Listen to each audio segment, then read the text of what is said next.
So little for your older busted phone, you just end up living with it?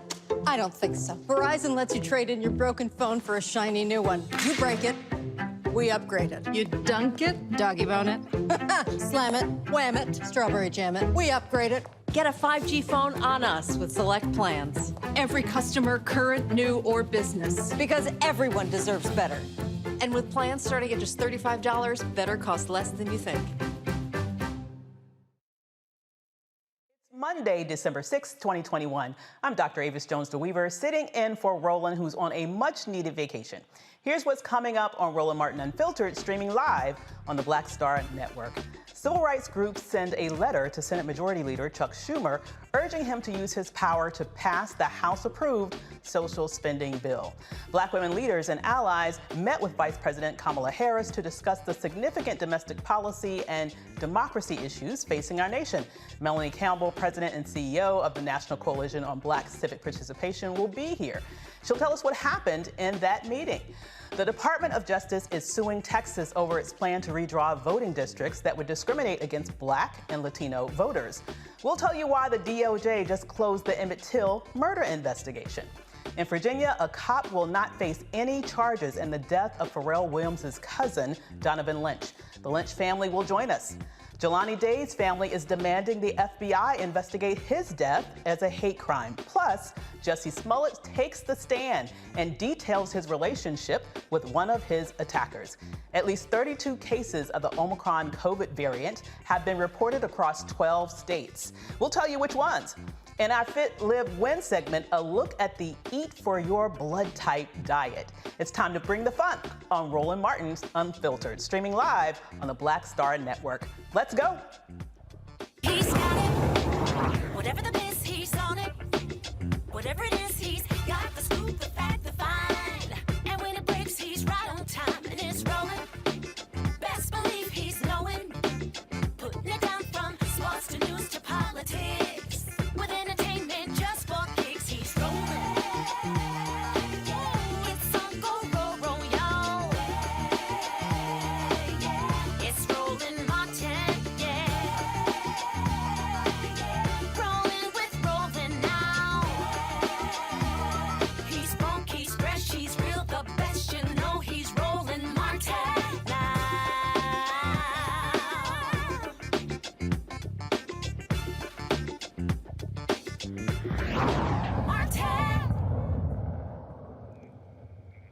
Civil rights groups are urging Senate Majority Leader Chuck Schumer to do whatever it takes to pass the $1.7 trillion social spending bill.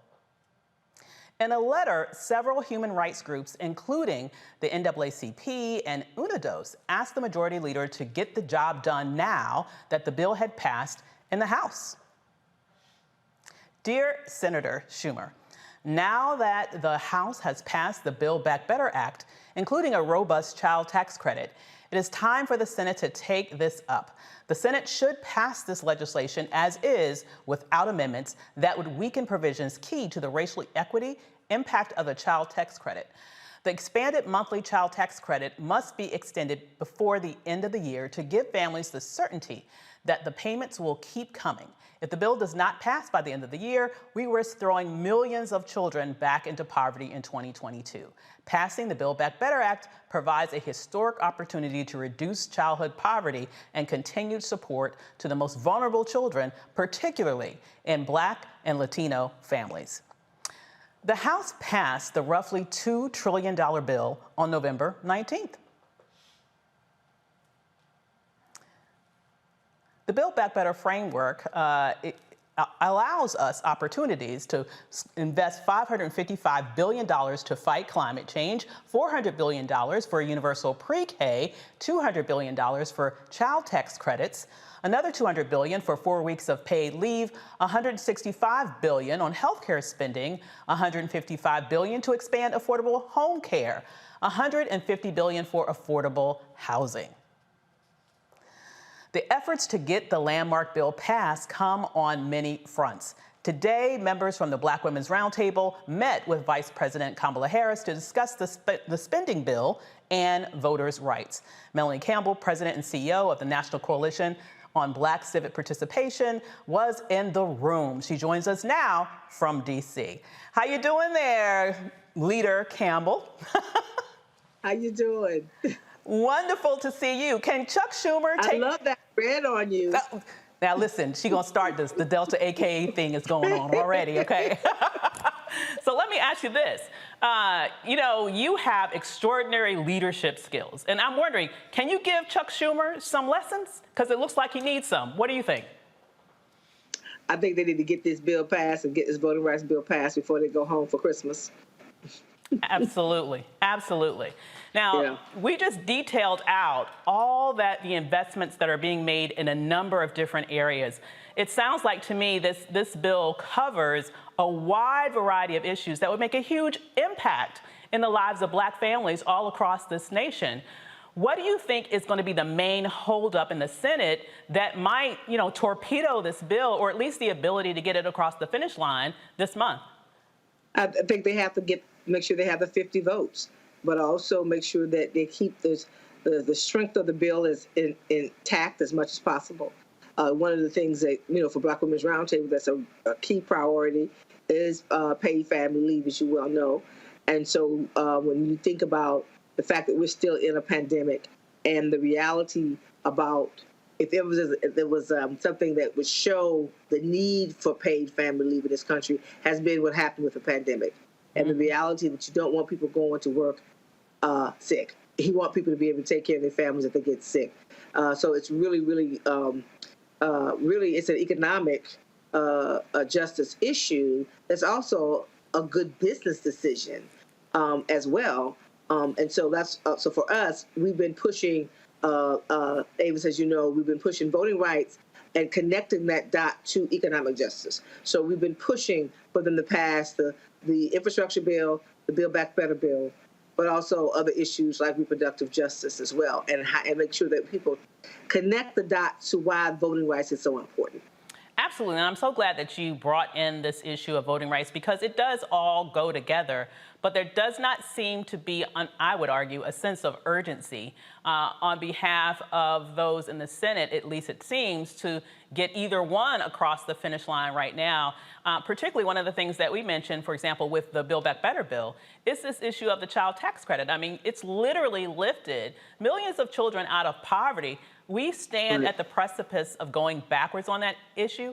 And when you have a senator from West Virginia, one of the poorest states in the nation, dragging his feet on this and potentially being the one that will stop it from moving forward in December, what do you think is how can you solve that problem when this clearly is something that will help constituents in his state?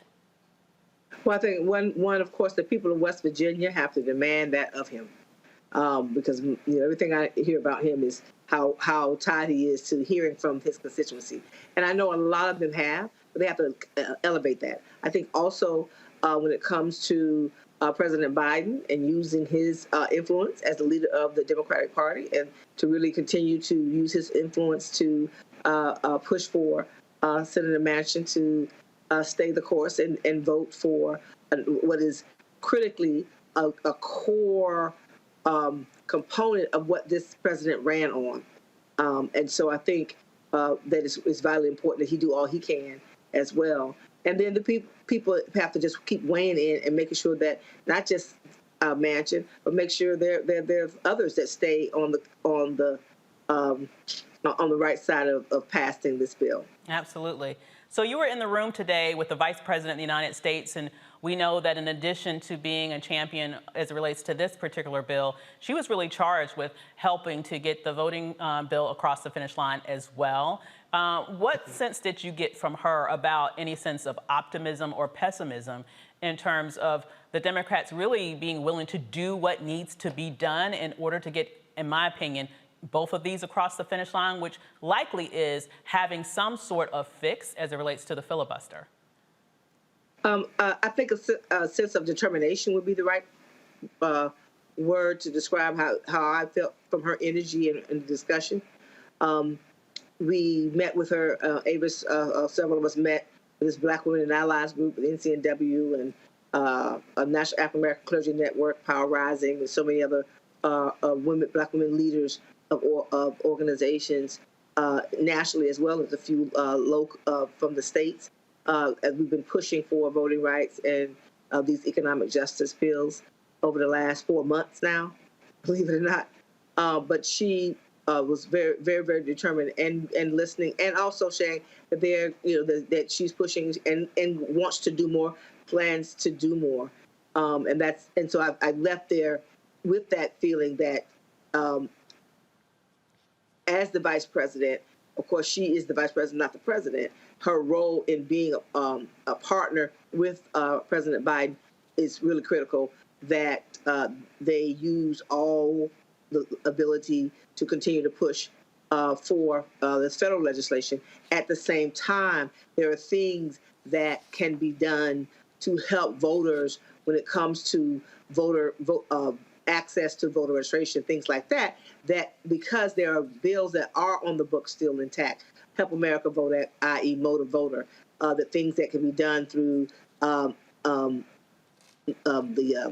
HUD, Housing and Urban Development, things that can be done through the Department of Education, through the agencies. And because the last administration really did not even, they were too busy talking about non-existent voter fraud, some of these things that were in place were also decimated. So we talked about some of those things as we're getting ready to go into a very critical election year, and access to the ballot is also important, especially for our young people, and really spending some time on how important it is to make sure that young people who are really about to be the majority voters in this country have fair and free access to the ballot.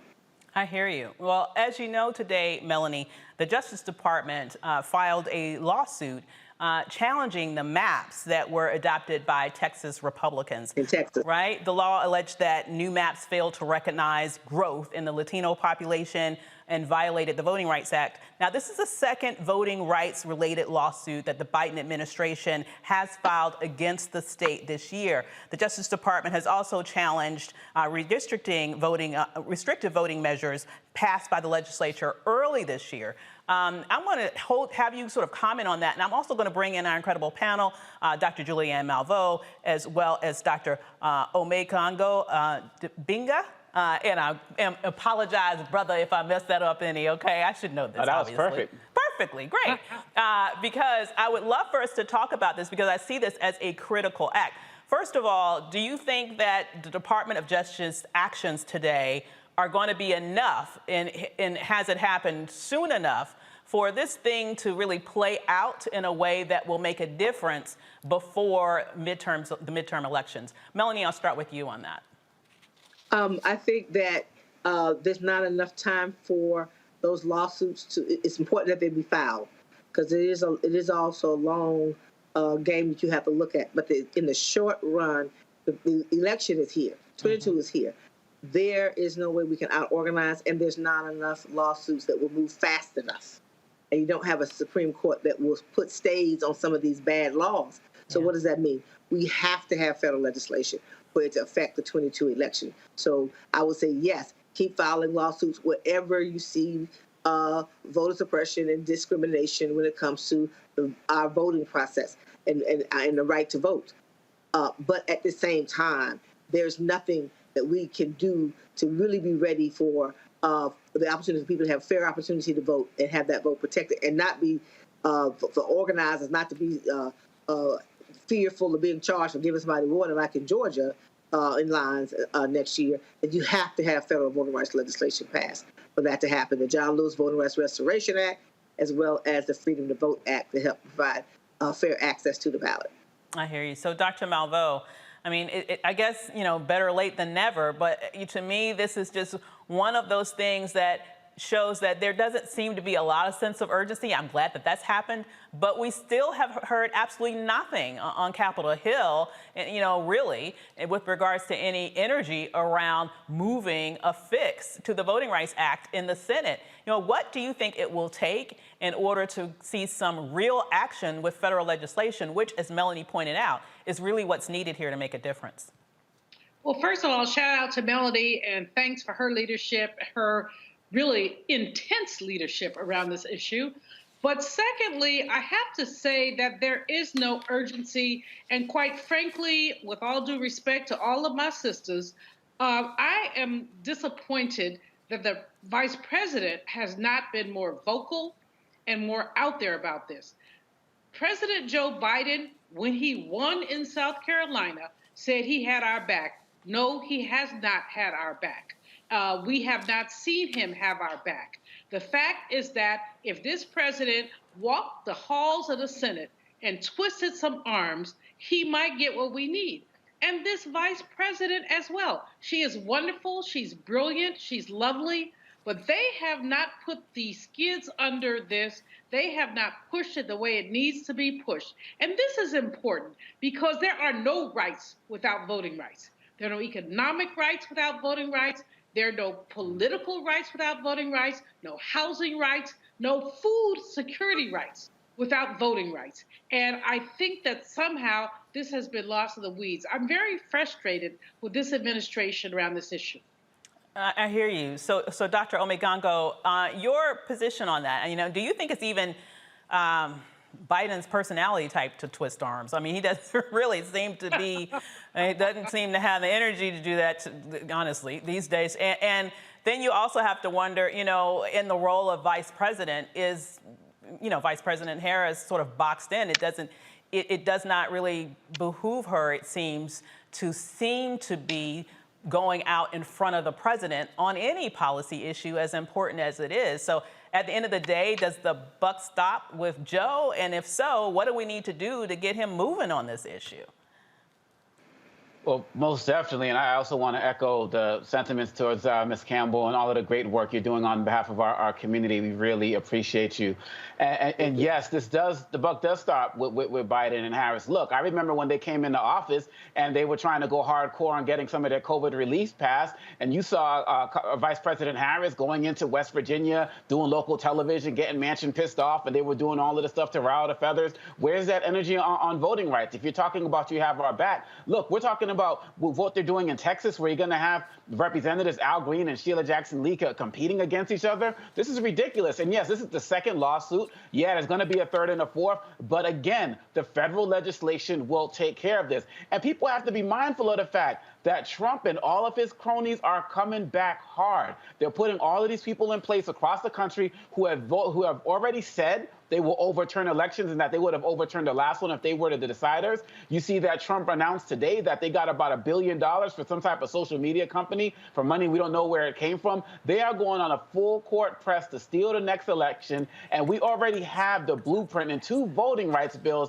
that can be right on the table right now. And President Biden is trying to be this I'm going to save the soul of America, play it down the middle type of guy. It's not working right now. And we're seeing the same thing that happened where that led to the end of Reconstruction, when people just basically said, well, Black people, they've come far enough. We don't really, they're good, they're fine. And they let us end up losing the vote, which ended up leading into Jim Crow at the end of the Reconstruction with the Tilden-Hayes Compromise. And we're seeing the same thing happen again. And if they don't get this done, Schumer said, hold my feet to the fire, blah, blah, blah. If they don't get this done, they are going to lose us going into 2022 and going into 2024. And as we all know, some of us have already given up because they haven't seen Biden and Harris fight hard enough to date. Yeah, well, that would be supremely unfortunate, given that, if people are fighting against you, the last thing you need to do is acquiesce. My belief is you fight till the end. But here is the point that you made that was so brilliant. I mean, this is really like history repeating itself. I completely agree with that. And I also kind of think of this as really, honestly, the rebirth of American apartheid in many ways. Because what's really going on here with regards to the stealing of voting rights, that's how I would characterize what's been happening all across the country, as well as the packing of the Supreme Court, what you have here is an all-out right-wing effort to make majorities irrelevant, numeric majorities irrelevant, okay? This really is the point in which you see where white majority rule has its days numbers with regards to the demographics of this nation. You are seeing a concerted effort to make the literal majority of the nation, or democracy, irrelevant now. They are really setting up a situation where there will be minority rule in this country. The House is on fire. But I still want to say, I don't see a lot of action here from the Democratic Party.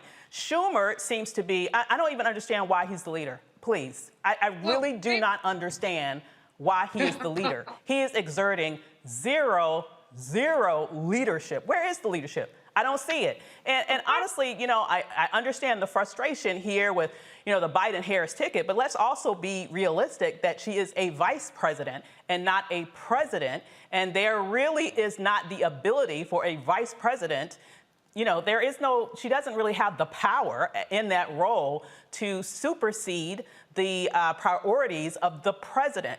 The problem to me seems to be that this does not seem to be a priority or an urgent priority on Joe Biden's agenda. And my question to you, Melanie Campbell, is why is that not the case? What do we need to do? I know you've been doing a lot of work in the streets. You've gotten arrested, and many Black women have gotten arrested, and men have gotten arrested around this issue numerous times.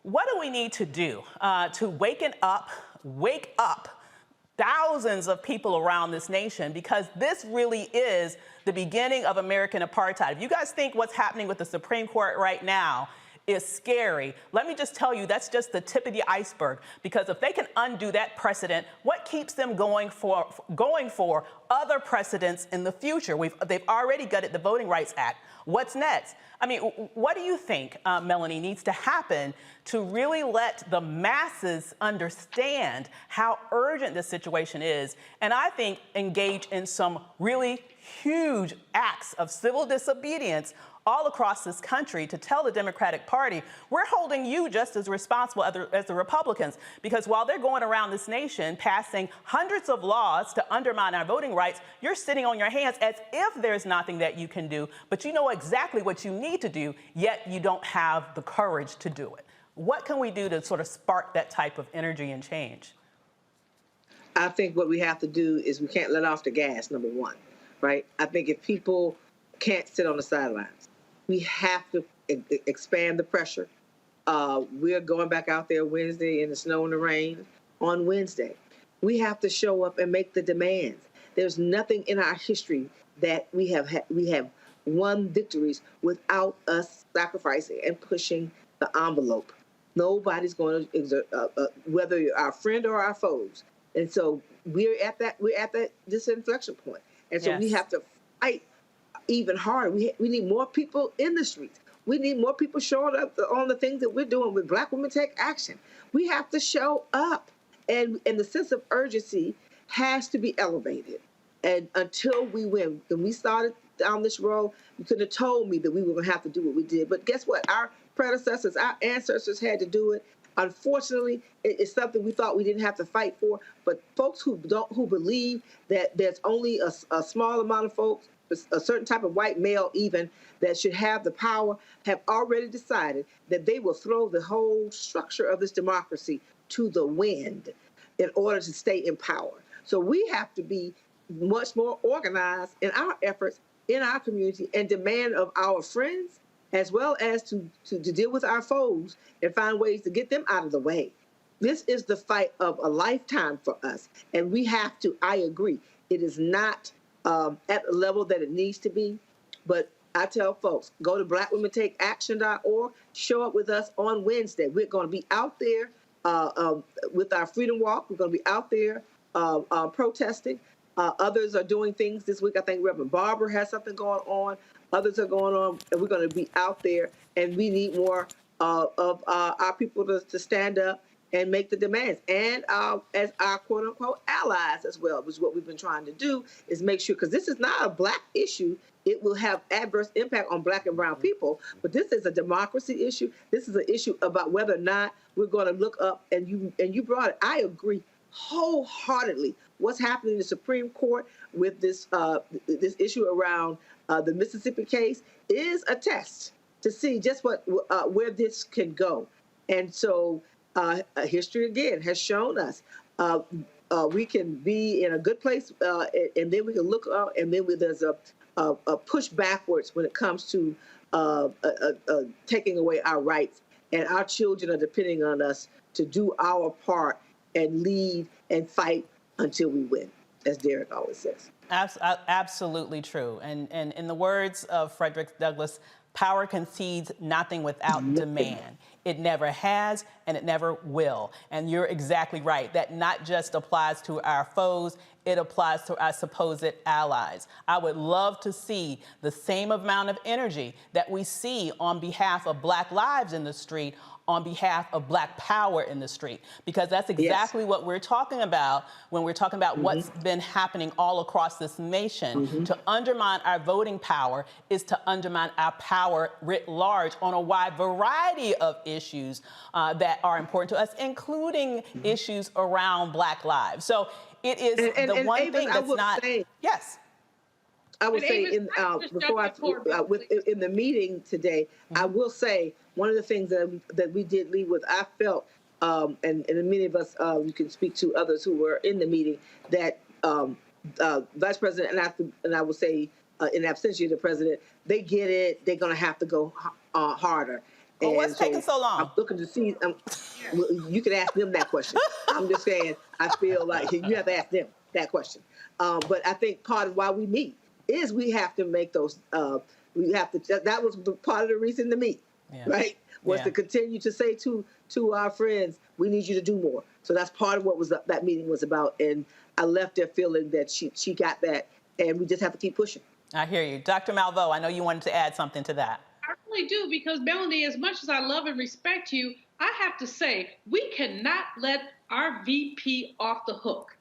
I don't know how often she meets with the president, but if he's playing her, he could be. If he's playing her, shame on her and shame on us. But he said he had our back. He appointed a Black and Asian American woman to be the VP. She has to come out. We have seen VPs step over the president. Joe Biden did it when he decided that same-sex marriage was a priority. Obama lagged on it. He stepped out there. He did it. And I'm asking our VP, our sister, to step out there. Again, there are no rights without voting rights. And so this, to me, is just a pathetic way of approaching our most fundamental rights. Omokongo is right. And Julianne, I just want to make sure that we're clear. She can speak for her own self. I'm saying to you, I left that meeting feeling that she understood that, and she's going to do more, and that they have to do more. That's the only point I'm making. That you left feeling that. I feel let down by the Biden-Harris administration. I am livid. But we got to keep fighting them. But look, look. Wait, sideline. I'm livid about it. But we have to keep fighting and pushing them, Julianne. We can be disappointed, but we have to keep pushing them, and that's why you meet with them. That's why you make the demands. On that, but we have to also hold them accountable. Right. We can't go back to 1896, and that's what Dr. Omokongo was referring to. At post-Reconstruction, they start taking our stuff, and they go again. And too many of us are too silent. We're too in love with having a Black woman in the White House. I don't know about that. Well, I feel like she's getting extraordinary criticism, specifically because she's a Black woman in the White House. But that's a whole nother conversation. But what you're saying writ large, Dr. Malveaux, I completely agree with you in that I'm disappointed too. Okay, I honestly, I'm way past disappointed. I'm at the point where I'm pissed. I mean, this is absolutely ridiculous. There is no excuse. Okay, there's no excuse for the lagging of the feet. There's no excuse for the lack of urgency. Honestly, there's no excuse for the lack of backbone. Now, I hear what you're saying about sometimes there's been precedent of a few, you can come up with a few isolated incidents where there's been precedent of a vice president superseding the president on an issue. But let's also acknowledge the fact that Black women are not measured with the same yardstick as white men are. And so, I feel like she's already been getting a very unfair treatment in the press just because she's a Black woman. This ridiculousness about how she's hard on people. I am sure that she is not any more stringent on people than a white male would be in that position, but they are oftentimes considered as leadership qualities. But let's not, Dr. Omokongo, I would love to hear your opinion on, I'm sorry, go ahead. Getting that criticism, some of which, frankly, is deserved. But if she's how do you know? Did you work for her? Hell no. I don't work for people. I don't make a habit of that. Right. So I'm just saying the only people know are people that worked for. And there have been conflicting evidence on that, but the evidence that seems to get all the attention are the critics. And I'm just saying there's a long history, and I know you know this as a Black woman. When we are stern, when we have expectations, when we hold people to deadlines, when we are trying to meet specific goals that we have in our organizations, we are criticized for that and called everything but a child of God. But anybody else exerting that same leadership style are shown as good leaders. Hasn't done it. She has the bandwidth to step out. I agree with you. Black women, we get it. I've gotten it my whole life. I don't know how many, I'm not going to tell y'all how many years, but anybody who Googles me knows. I mean, every time I do something, I get criticism. Loud Black woman. Yeah. But the fact is that when you have that reputation, you also have the flexibility to step the you-know-what out. And she has not done it. Really quickly, Dr. Omekongo, your thoughts, and then we have to move on. I think at the end of the day, all roads start and end with President Biden. We can talk about Vice President Harris stepping up. I think that she's going to continue to do more of the behind-the-scenes stuff like traditional vice presidents have done, even though people are asking for more. But we have to understand the first thing, going back to Reconstruction, the first thing they went to after that ended was not property, was not work rights, it was the vote. Just like they are strategically doing it right now. So it starts and ends with Biden. We know a lot of the Harris critique is about Black women hate. We understand that. But Biden has to get out there and prove that he has our backs like he said he did, because right now he is seeming so comfortable we are about to lose something that is fundamental to our existence in America. Absolutely, and he's about to lose his governing majority in Congress if he doesn't get his stuff together, because it's our vote that makes the Democrats writ large win. So with that said, there's more to come on Roland Martin Unfiltered. The family of a Black man killed in Virginia has a lot to say about the officer who killed Donovan Lynch not facing any charges. Donovan's father and sister will be with us. Plus, Jelani Day's family wants the FBI to investigate his death as a hate crime. And later in our Fit, Live, Win segment, eating for your blood type. This is Roland Martin Unfiltered on the Black Star Network. We'll be right back after this break from our partners, Nissan and Amazon.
Betty is saving big holiday shopping at Amazon. So now, she's free to become Bear Hug Betty.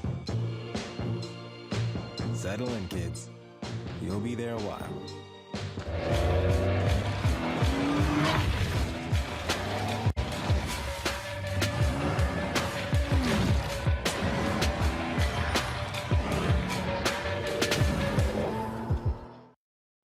Yo, it's your man Dion Cole from Blackish, and you're watching Roland Martin Unfiltered. Stay woke.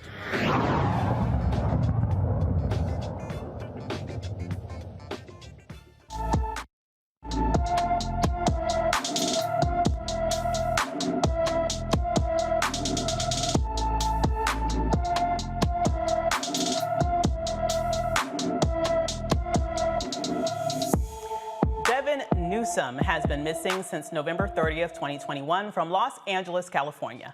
The 28-year-old stands 5 feet 7 inches tall, weighs about 130 pounds, with black hair and brown eyes. He was last seen wearing an olive green sweatshirt with Sayo Polo on the front. If you have any information on Devin Newsom's call the Los Angeles Police Department at 877-284-7328.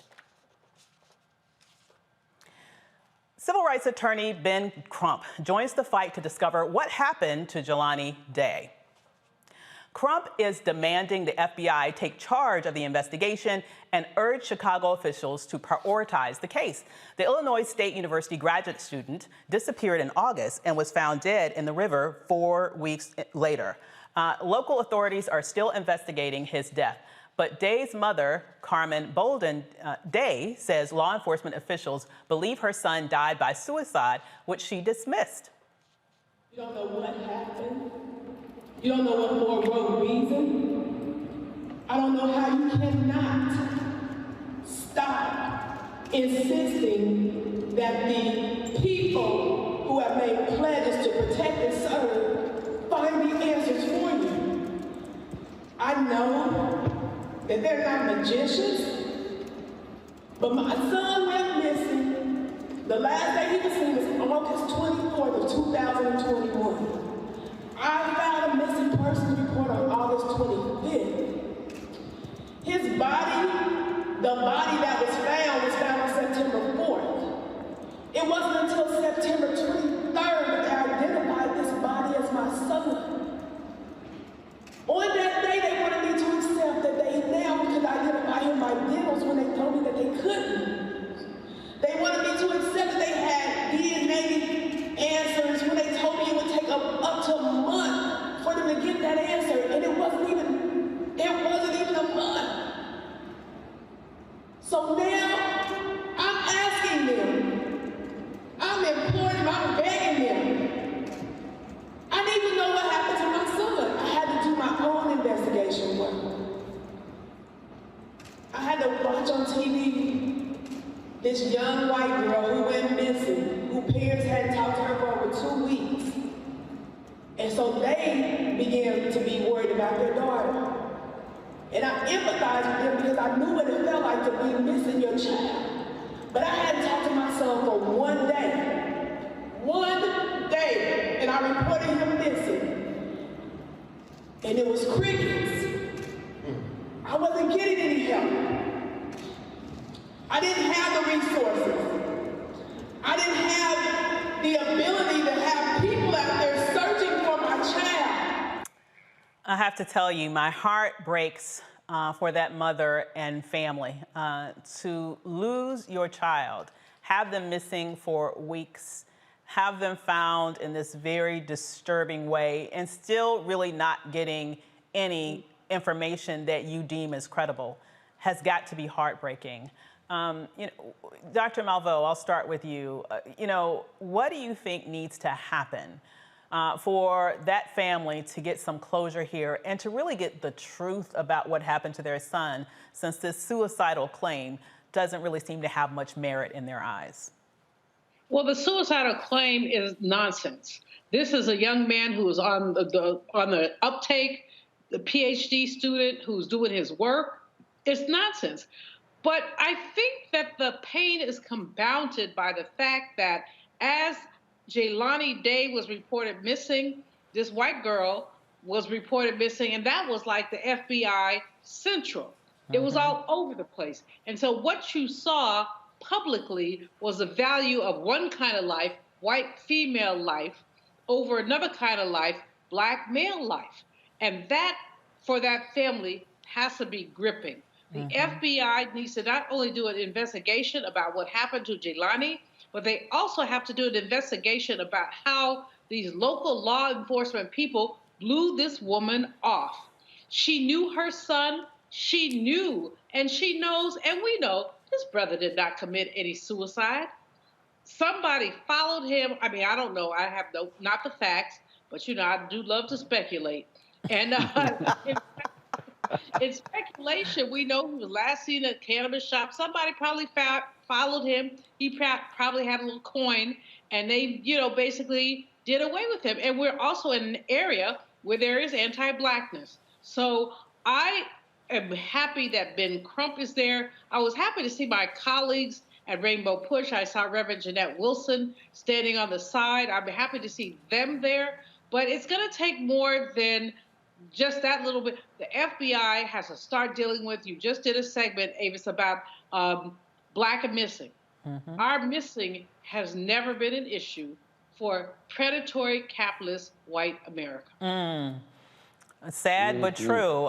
Dr. Omekongo, what are your thoughts about how can we get to a point where we can figure out a way to get this nation to prioritize Black lives when they go missing in the same way that they seem to prioritize the white female missing person? The best way to do it is by doing what we're doing tonight. We have to show them how it's done and let them follow our lead. I'm so happy that, you know, on this show, we do the Black and Missing segment and so many other people who are out there using their platforms to do it, because just like with music culture and everything else, people start to follow our lead. And the more vocal we are about it and the more we demand that these other organizations do it as well, they're going to start doing it. And I've seen it a little bit, and we have to keep the pressure on. And this story, you know, just started to just break me down, because you know what it really made me think of? Two other people, Ahmaud Arbery and Breonna Taylor.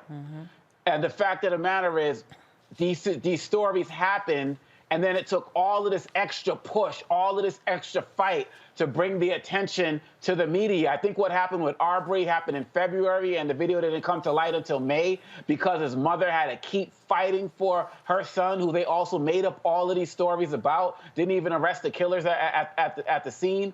And this is what we have to do to continually show that we matter. Mothers are stepping up, fathers are stepping up, communities are stepping up. And as people are starting to see this, they're starting to be like, oh, wow, it really is important. That's the only way it's going to happen, because really at the end of the day, they've never cared about us on any major level, but they know that we're consumers. They know that we're spending money on their networks and advertising dollars and all of these other type of stuff. The more we speak up on it, the more they're going to speak up on it, because we have to stop making the burden of finding missing Black bodies on the feet of the parents and families. We got FBI, we got police, we got investigators, local sheriffs and all of this. They need to do their job just as much as they do for other people. They need to do it for us. Absolutely. Amen to that. So the investigation in the 1955 murder of Emmett Till is officially closed.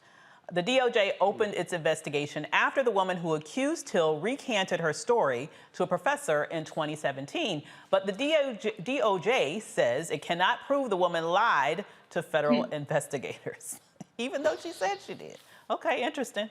Till was visiting family in Mississippi when a white woman accused the 14-year-old of propositioning her. Two white men later abducted and beat the teenager to death. Oh my goodness, I don't even know where to start with this. Dr. Omekongo, like I said, I don't even know where to start with this. You know, what are your thoughts about the fact that here we are, they're finally closing the case that they didn't close because the person who lied, because she said that she lied, so I'm just going to take her at a word at this point, that she actually lied. But now they're saying they don't know that she lied. I mean, what in the world is going on at the Department of Justice? It's like people just continually want to just spit on Emmett Till's grave and the grave of his whole family, Mamie Till and everybody else. And it's just completely disrespectful. She came out and said that she lied. When I listen to stories from people like Joe Madison and the like, and people who lived during that time and how shocking it was and changed their whole psyche, and how we've had the Trayvon Martins of the world and the Michael Browns reminiscent of Emmett Till. And you see, even up until today, the woman can come out and confess to the truth and still can't get this justice. This woman's lies killed him, and now her truth is killing him further. And it's really frustrating, and I'm happy that so many of us are upholding his memory, but it just continually seems to me, and I think every single year when they fixed his memorial, people drive by and shoot at it to such an extent that they had to put a bulletproof barrier around it. People keep continuing to bury this man, and we have to make sure that a young boy at the time, and we have to continue to make sure that we are uplifting him, because the DOJ, Carolyn Bryant, and all of these guys continue to just spit on his grave, and we can't have it. I completely agree with you. Dr. Malveaux, honestly, what can we glean from this about American culture. I mean, here is this, you know, the issue that led to this child's death. And I just want to reiterate that again, as you so rightly did, Dr. Omekongo, child murdered, okay? The issue that led to his death was the so-called, you know, privileging and protection of the dainty white woman. And here we are, decades later, and this not so dainty white woman came out and finally admitted, I don't know what was going on, maybe she thought she was about to kick the bucket and she wanted to, you know, confess her sins, saying here that, okay, actually, what I said happened never happened. And they killed that child for no reason. And now the Department of Justice is saying, well, we can't really prove that she lied. What does that tell us? I mean, to me, it seems like it's saying something about how, you know, white privilege has no freaking bounds, because what it is doing is suggesting that white people maybe can't be that bad, but really all evidence suggests that they can. Laugh. You know, Avis, the last time I actually broke down in public, and I don't do that very often, as you know, was when I was at the National African American Museum, and I looked at the Emmett Till casket. Mm-hmm. It reminded me of being a little girl and having my mom show me the picture in ebony and saying to my brother, be careful of white women. I'll never forget, be careful of white women. And the fact is that we all do this kumbaya BS, but when a white woman clutches her pearls and says that a black man has been out of order, he has been signed up for a lynching. And the lie, see, the part of this, Avis, that I have to just go into is the lie about white female fragility. Yes. Most black men were lynched because they had too much. Not because they were raping white women, but because they had too much. Now, in the Emmett Till case, and I can give you, you know me, I can give you line, chapter, and verse, Tulsa, Wilmington, North Carolina, so many black men who just accumulated even a little bit. And their little bit was threatening the white people, so they were lynched because they had. And so this is where we are again. But meanwhile, back at the ranch, the whole thing with Emmett Till is about a putrid, P-U-T-R-I-D, putrid white woman who sat in her whatever she thought she was in and accused a child. And let's say get a child. They said he was reckless eyeballing. He was a kid. He didn't know what he was doing. If he did reckless eyeball, which he probably didn't. This was an insecure, ugly ass, and I'm going to say it, and you know I try not to curse on the air, ugly ass white woman who was trying to incite her husband. And all too often that happened. Ida B. Wells documented a lynching that I was talking about just the other day. It was a lynching that happened when an itinerant black man kind of walked the road. You know, he walked the road and he fixed people's fences and he did whatever. He hooked up with or met a white woman who was a widow, theoretically attractive. I've never seen really an attractive white woman, but they said she was. And so anyway, they hooked up. He was helping her with her house. They began a sexual relationship. White people were mad because this woman had property. And she's like, why is she laying up with his brother? They busted into her house one night to find them in bed. She initially cried rape. Mm-hmm. They had had a consensual relationship for months, but she cried rape. They took him and they tied him to a tree. They went to burn him. This is what we also don't understand about lynchings. Burnings occurred as well. When they gave her the match to light, he said to her, honey, would you do this to me after all I've been to you? And you know what? The itch lit the match. And so this is our history, and this is why, for so many reasons, it's so challenging for black and white women to work together, because we know that when you're behind lies, my brother is going to go hanging off a tree. And that is the Emmett Till story. How dare anyone shoot there? But they're going to do that because what is America is racism is baked in the cake we call America. It's all up in there. You can't slice it out. Like you slice out a little piece and say, okay, we're gonna take this piece out, because it's all up in there. It's like cinnamon is in applesauce. It's just up in there. And we have to consistently resist this notion, and forgive me for going on so long, but the whole Emmett Till story reduces me to pudding. Makes me feel so, I don't even have the word, Avis. It just makes me feel so angry, but also at some point so empowered, because we ain't gonna let this spit go down. We ain't gonna let the spit go down. So we will keep fighting. Absolutely, we'll keep fighting. But, I definitely feel and understand your anger. The reality is that how can, we're not that far from this moment. This is not ancient history as much as people like to act like it is.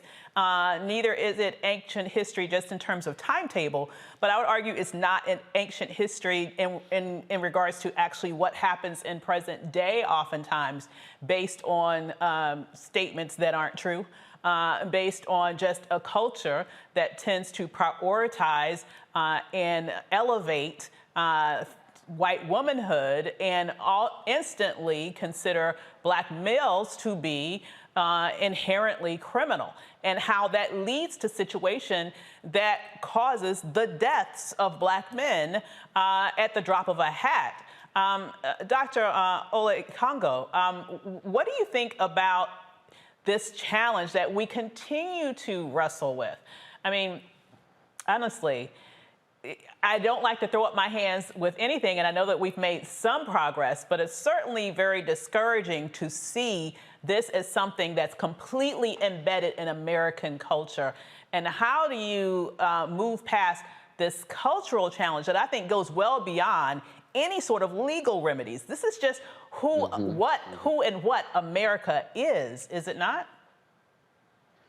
Absolutely. I believe it was Julian Bond who said America literally spells out if you just switch the words around to I am race, right? I mean, it's been the basis of who we've been from the beginning. And the way to get around it is two words: on blast. We have to continue to put people on blast. I believe it was Johnny Cochran who said, you hit people in their pocketbooks and their hearts will follow. All of the hashtagging. This is what led to the Wild Black hashtagging trend that happened over the last 2 years or so. Putting people on blast, letting companies see their employees act up. This has led to people getting fired. This has led to people getting reprimanded. This has led to people getting arrested. And again, we're not calling for violence on violence, but when we see these people in the streets and they're getting recorded and it's making it back to their companies and they're losing their jobs, these are the types of punishments that we need to call them out for.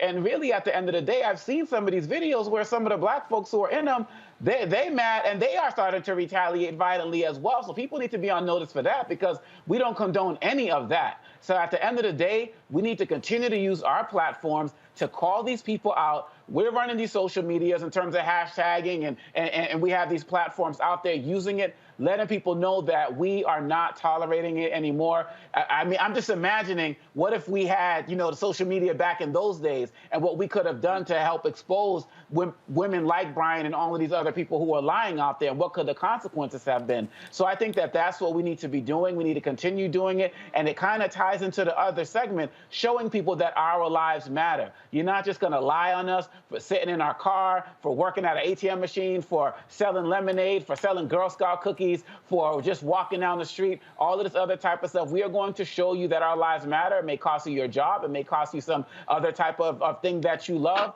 but we are going to let you know one way or another that this is going to stop.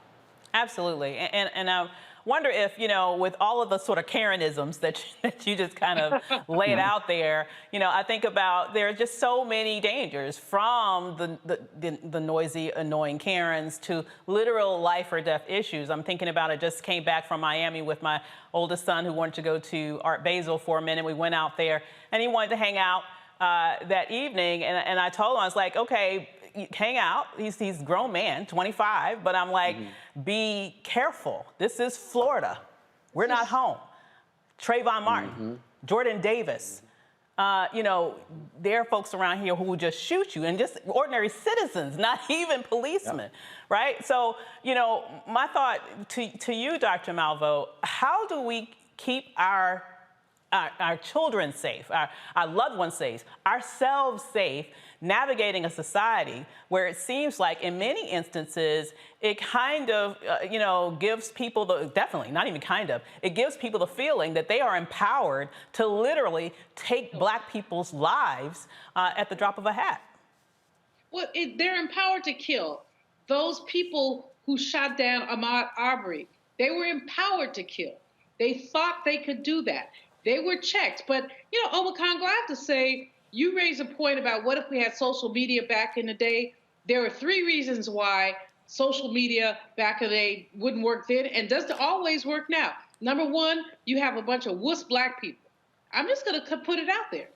Folks who, well, maybe they shouldn't have been walking there. So that's wuss Black people, number 1. Number 2, this stuff is not individually isolated. It is structural. If it were individually isolated, we get upset about a Trayvon Martin, about a George Floyd, about an Ahmaud Arbery, about a Breonna Taylor. That is individual isolation.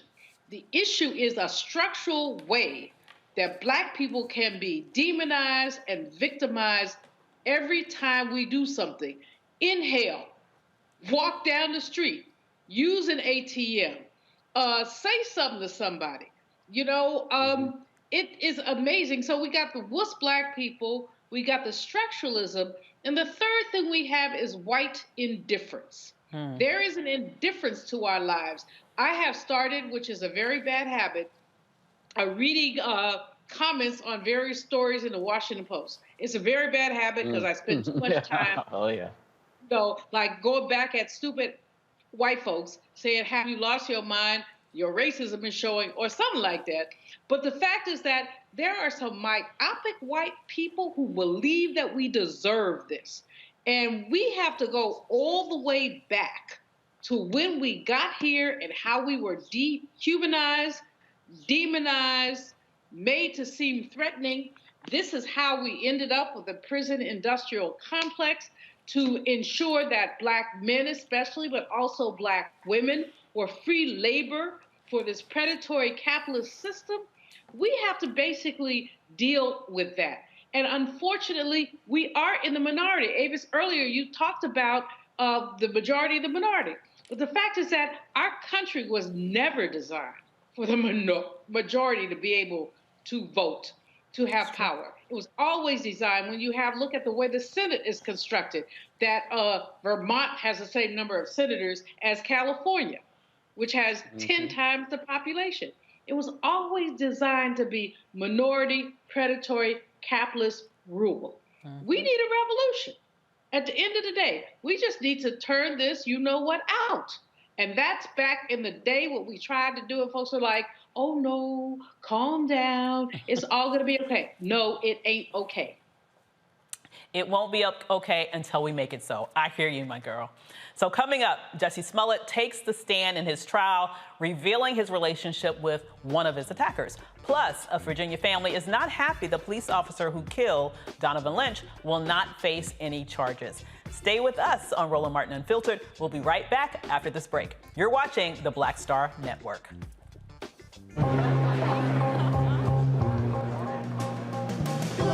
Are the stars out tonight?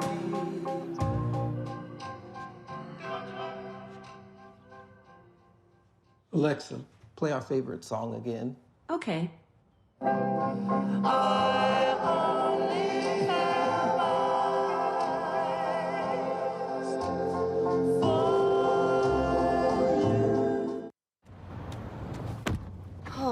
That spin class was brutal. Well, you can try using the Buick's massaging seat. Ooh, yeah, that's nice. Can I use Apple CarPlay to put some music on? Sure, it's wireless. Pick something we all like. Okay, hold on. What's your Buick's Wi-Fi password? Buick Envision 2021. Oh, you should pick something stronger. That's really predictable. That's a really tight spot. Don't worry, I used to hate parallel parking. Me too. Hey. Really outdid yourself. Yes, we did. The all-new Buick Envision, an SUV built around you, all of you. Once upon a time, there lived a princess with really long hair who was waiting for a prince to come save her. But really, who has time for that? Let's go. Feeling myself. I'm feeling She ordered herself a ladder with Prime one-day delivery, and she was out of there. I want some hood girls looking back at it and a good girl in my tax bracket. Now, her hairdressing empire is killing it. And the prince? Well, who cares? Prime changes everything. But I'm back at it and I'm feeling myself. Folks, Black Star Network is here. Hold no punches! I'm real revolutionary right now. Support this man, Black Media. He makes sure that our stories are told. Thank you for being the voice of Black America, Roland. Stay black. I love y'all. All momentum we have now, we have to keep this going. The video looks phenomenal. See, there's a difference between Black Star Network and Black-owned media and something like CNN. You can't be Black-owned media and be scared. It's time to be smart. Bring your eyeballs home. You dig?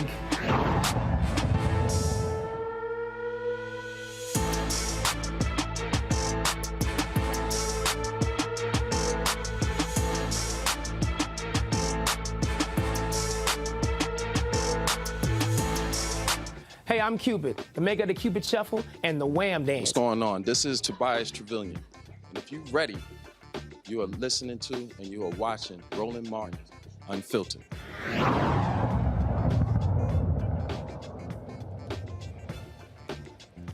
Jussie Smollett has taken a stand in his Chicago trial.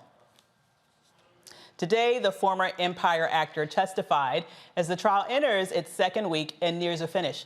Smollett's testimony focused on his relationship with Bola and Ola Alcendario, who testified that Smollett paid them to stage a fake hate crime. Smollett told jurors that he was not friends with Ola, but was friends with Bola, interesting, with whom he testified he had a sexual relationship and would help him get drugs. Bola denied this during his testimony earlier in the trial. So it's very interesting, really quickly, Dr. Omekongo, you remember when this first happened, it just sort of blew up. And I just kind of, juxtapose this against the issue of, whenever there are issues regarding, hate crimes, oftentimes it's hard to get the attention in terms of specifically calling it what it is. But when this happened and it's been deemed this sort of fake hate crime, there is all sorts of attention on it. And I would argue that, honestly, I feel like they're going to really throw the kitchen sink at Jussie. What are your thoughts about what can we glean from the difference between how this issue has played out, not only legally, but in front of the media?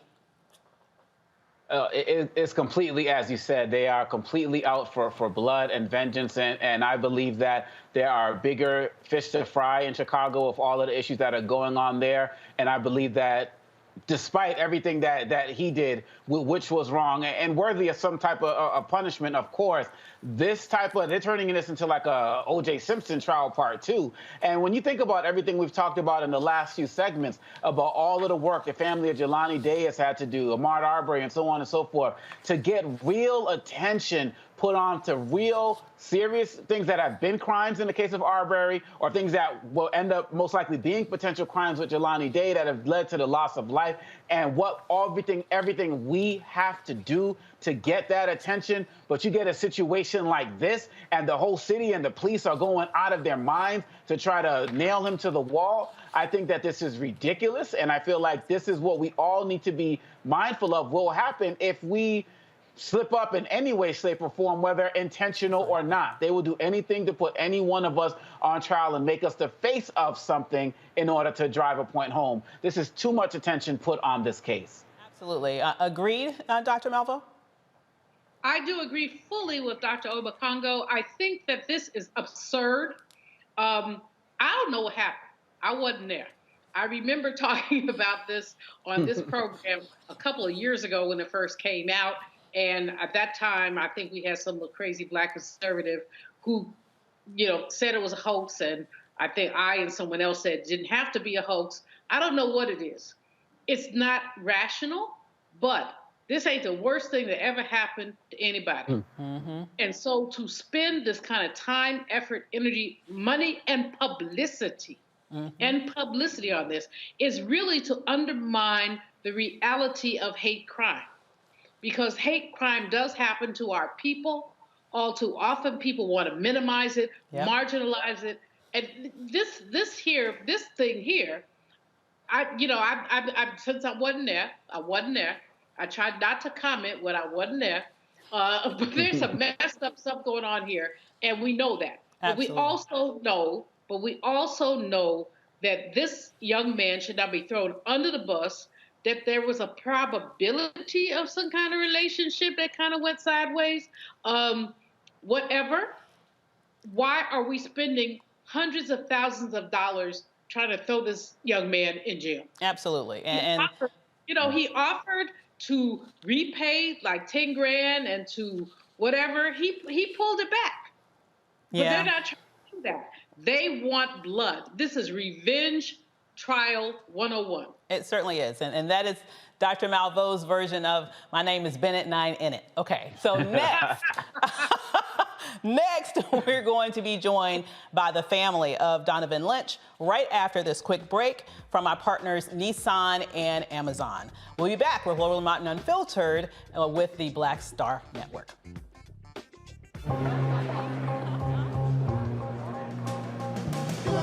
Are the stars out tonight?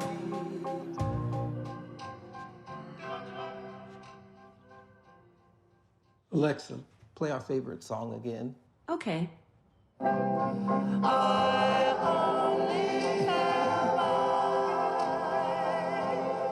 for you.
Maureen is saving big holiday shopping at Amazon, so now she's free to become Maureen the Merrier. Food is her love language, and she really loves her grandson. Like, really loves. Hello, everyone. I'm Godfrey, and you're watching Roland Martin Unfiltered, and while he's doing Unfiltered, I'm practicing the wobble.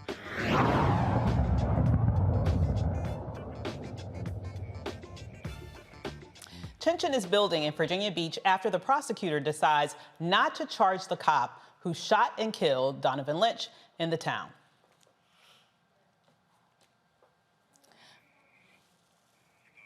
The city's prosecutors say that Officer Solomon Simmons was justified in protecting himself and others in the late March shooting. They said Lynch raked around into his handgun's chamber and pointed his weapon toward a parking lot filled with multiple people and police.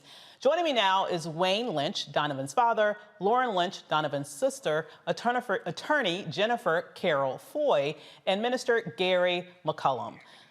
So I'd like to start with the attorney. Thoughts around what's happening here with regards to the decision not to file charges legally. Can you explain to us what the justification for that really was? Yes, and thank you for having me. So as a family friend and someone who's working with the family in order to bring more attention to this issue, they're trying to say that this was a justifiable shooting. But what we know is that the facts don't add up, or the information that was provided is insufficient, and there are so many holes that you can cast a net and catch many things in it. At the end of the day, we know that Donovan committed no crime.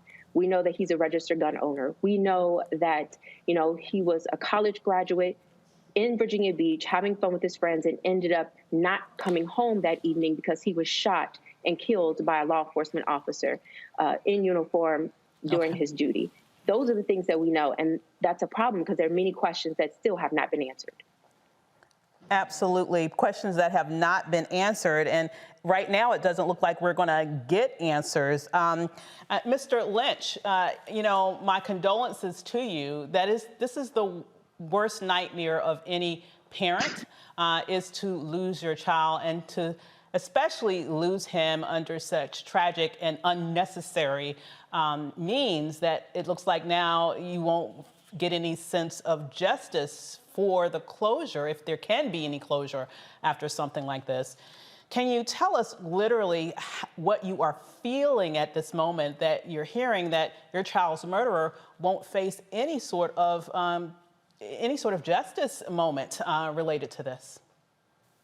Well, first of all, thank you for having us. All praises to my Lord and Savior, Jesus Christ. My family has been devastated by this tragic event. We know that Donovan was a young man that we loved and cared about, who also loved and cared about his community. He was a business owner. He was a college graduate. And now we want to have justice for Donovan. What I've done to keep Donovan's character and memory alive is start a foundation called the Donovan Wayne Lynch Foundation. And that foundation will shed light on issues in our community. What we've done, along with Jennifer and Bobby Scott, Senator Scott, we've also initiated a DOJ investigation. We want the DOJ to have an independent investigation into exactly what happened with Donovan. I love that, because it sounds like to me you will never give up fighting for justice for your son. No. Lauren, your dad said something that really struck me. He's not only fighting for justice, he's fighting to protect the character of his son. I would love to get your perspectives. If you could just describe to us the human being that your brother was. My brother was very fun. He was very caring and very loving. He was very protective over me. He always made sure as his little sister that I was well taken care of. And he did everything he could to make sure that our family was taken care of, and even his friends and people in the community. He was somebody that if you were having a down day that you could give a phone call, and once that call was over, you can guarantee that your day just got a little bit better. That is so beautiful. It sounds like the type of, I don't have any brothers, but it sounds like the type of brother I always wanted when I was growing up. Minister McCollum, your thoughts. I know that you've probably been a rock for this family. Can you talk to us a little bit about what they're going through right now? And also, I would argue what the community is going through, because it's got to be jarring for an entire community to have a rising young man like that just literally cut down in the prime of his life for no good reason. Yeah, you're absolutely right. And as Wayne said, and his daughter, this was a good man. Donovan was a good young man. And the thing that we hear, and the thing that makes us, I get so persistent about trying to get justice for Donovan, is that you have young people in this community, frankly, who said, if this can happen to Donovan, this can happen to anybody. So the things that Wayne talked about, the creation of the foundation, creating a law so that we have true and independent citizens review boards to investigate police practices like this or incidents like this. That's what we need. And so we're pressing for those, as Wayne said, getting this the federal Justice Department to investigate this, because what we've seen here is police investigating the police. And that's not independent, and it's not giving us a citizen's review over what happened on that March night. That is so important, because when it sounds to me like, when you have the fox guarding the hen house, what really can you expect? Attorney Foy, I would love to get your thoughts on the prospects of actually having some of these things that the family is pushing for come to pass, like a DOJ investigation, like a Citizens Review Board, like new legislation to hopefully make it more difficult for a tragedy like this to happen in the future. Your thoughts around the viability of some of these ideas and what we can do in order to put the pressure on so that they actually come to pass? Absolutely. The thing that we can do is continue to make sure that we're saying his name, Donovan Lynch, that we are activating and agitating for change. And that means contacting, the DOJ, Department of Justice, and saying that there should be an independent investigation in this case. There is an officer-related shooting. You have, as Minister McCollum said, police investigating the police, and we know that we need to do better. We can do better. We saw what happened at Ahmaud Arbery case, and that the prosecutor initially said there was no probable cause there. But because of national outrage and outreach, those 3 people who were responsible for his death have been brought to justice and convicted of murder. And the prosecutor is going to be held accountable as well. So we know oftentimes the system doesn't work the way it should, and that's where we have to step in and say enough is enough. Now is our time to ensure we have true transparency and accountability in the system. And thanks to Congressman Bobby Scott and so many others who are demanding an independent investigation from the Department of Justice, let's unify our voices and uplift this family in a real way. Let's make sure we contribute to the foundation. Let's also push here in Virginia to have mandatory civilian review boards for any jurisdiction with over 100,000 people in population, so we can have people actually being held accountable. These are public employees with taxpayer money, and we want no more deaths because we know that Donovan Lynch did not commit a crime. He did not shoot a shot, and he should not have been shot down. So this is what we're talking about. We really want to make sure that we're holding people accountable and we get answers to the questions. And that's where civilian review boards come in, because they have investigative powers, they can subpoena documents, they can interview witnesses, and they can delve out consequences as well. So while I'm excited to have been a part of the legislation that was initially passed in the General Assembly to establish civilian review boards, the Donovan Lynch bill will make it stronger by making it mandatory and also ensuring that we don't, pack the civilian review boards with former law enforcement officers, that we make sure it is the people, the taxpayer, who have a say, who's reviewing the evidence, and who's able to delve out consequences and bring real transparency and accountability to the system. Thank you there. Mr. Lynch, coming back to you one more time, can you tell me a little bit more about how the community around you has been impacted, like what's going on in the community right now, and tell us a little bit more about what you are doing. I noticed that you're holding something. You might want to tell us the significance of the piece that you're displaying there. Yes, this is an award Donovan received posthumously from his University of Virginia at Wise. It's a prestigious award called the TPS Ellison Award, and it's given to a young man or in the community that's doing great things in his community, also in the community where he served and went to college and played football. Donovan was a tremendous athlete. He played both football and basketball, and he was very good at both. But he went to college to play football. But the basketball was first love. I need Stephen A. to holler at me. But Donovan was a great young man. He was a father's dream. We want to make sure his legacy continues. Donovan was a young man who always looked to help others. He always had a positive word for others. He was always kind and caring. So we want to make sure that Donovan's name is strong in the community like it was previously. He did nothing wrong, and we want to vindicate Donovan. Justice for Donovan. Yes. I hear you. Quickly, I just want to bring in the panel if you happen to have any questions. Dr. Malveaux, I'll start with you. Any questions for the Donovan family, their pastor, or their legal representative? Well, first of all, absolutely my heartfelt condolences. This is a horrible situation. It happens again and again and again around our country. But I feel for you, and I hope you'll accept my condolences and my prayers.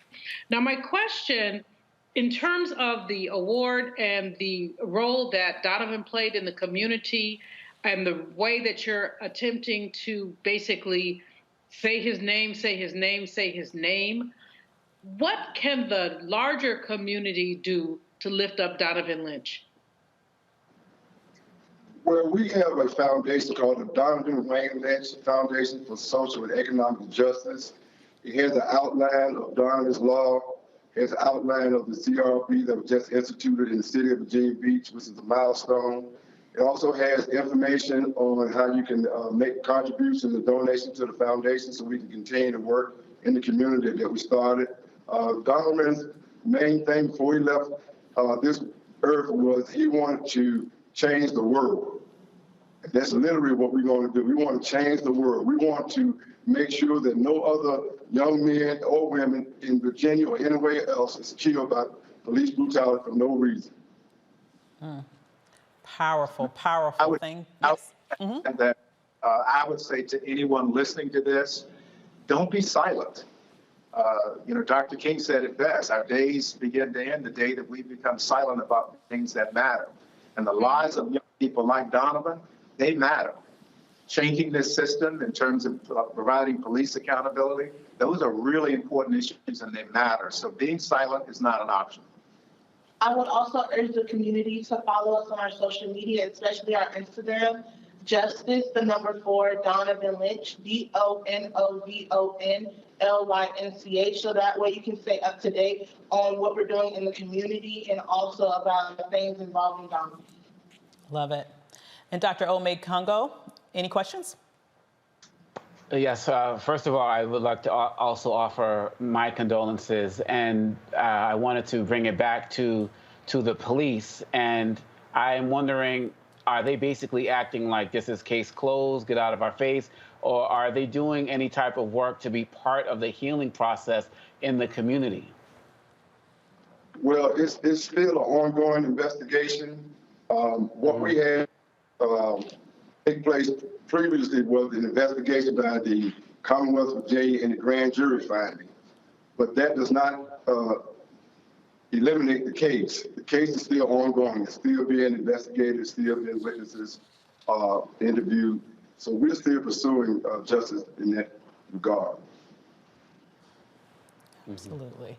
And it's my belief that you will continue to pursue justice. This seems like the type of family that will never give up. On behalf of us all, you inspire us. And for those of us who have children and at home, hug them a little harder, and also go and support this family who's missing a key part of what makes their hearts whole. So thank you all so much for joining us tonight. And just one other thing before you go, I have some young community organizers that have been with me from the start. I would be remiss if I can't get them on camera right quick.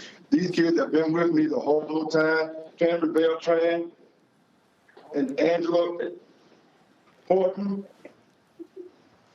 They have literally been with me every step of the way. They are Donovan's friends, but they're also community activists and organizers in the Hampton Road. Cam is the founding CEO of VIP Violence Intervention Prevention LLC. You can go to his website also and see him on Instagram.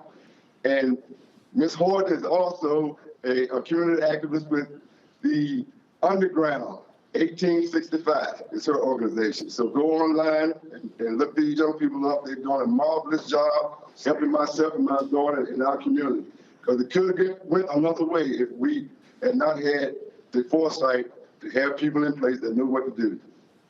Indeed. And also, thank you for taking the time to introduce these powerful young people to us, because as you're right, they need to be acknowledged for the work that they're doing to make sure that your son's name lives on. Thank you so much for joining us this evening. Thank you. Really appreciate it. God bless you. You too. We have so much more on Roland Martin Unfiltered. And right after this break, we'll come back and tell you all about it. See you in a few.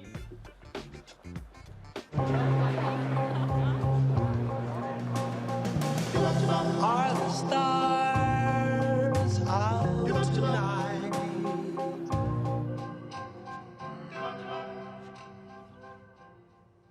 Alexa, play our favorite song again.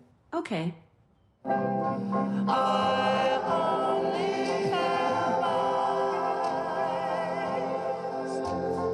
for you. Oh, that That spin class was brutal. Well, you can try using the Buick's massaging seat. Ooh, yeah, that's nice. Can I use Apple CarPlay to put some music on? Sure. It's wireless. Pick something we all like. Okay, hold on. What's your Buick's Wi-Fi password? Buick Envision 2021. Oh, you should pick something stronger. That's really predictable. That's a really tight spot. Don't worry. I used to hate parallel parking. Me too. Hey. Really outdid yourself. Yes, we did. The all-new Buick Envision, an SUV built around you. All of you. Once upon a time, there lived a princess with really long hair who was waiting for a prince to come save her. But really, who has time for that? Let's go. Feeling myself. I'm feeling myself. She ordered herself a ladder with Prime one-day delivery, and she was out of there. I want some hood girls looking back at it and a good girl in my tax bracket. Now, her hairdressing empire is killing it. And the prince, well, who cares? Prime changes everything. Hi, I'm LD Barge. Hey, yo, Peace World. What's going on? It's the Love King of R&B, Raheem Devon, and you're watching Roland Martin, Unfiltered.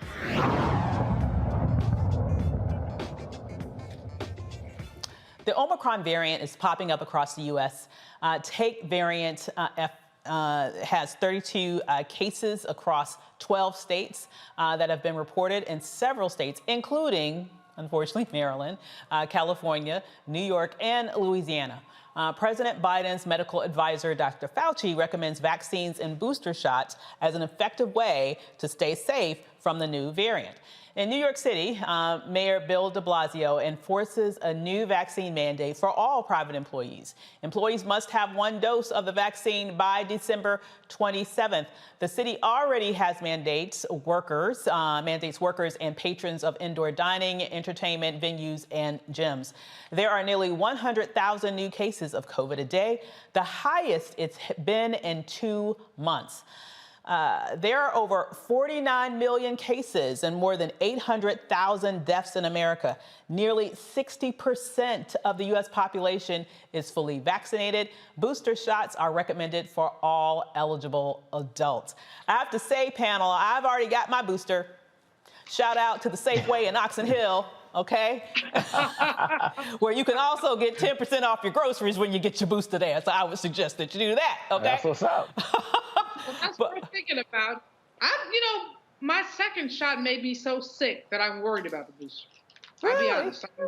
I was sick for 2 days behind that second shot. It's better than being dead forever. Well, I'm just saying, comparatively speaking. My shots, but I'm nervous about the booster. I do not have, at the end of an academic semester, I do not have 2 or 3 days me laying up in the bed. So I have to wait until sometime. Unless one of y'all, Congo, Avis, y'all know me, who's volunteering to come take care of me if my behind gets sick. I'll come get you. I'll get you, especially if it means coming out to California, girl. I'll be right there on that next plane. So, well, let me just tell you that my experience, I'm part of the Moderna gang, okay? So I'm straight Moderna, okay?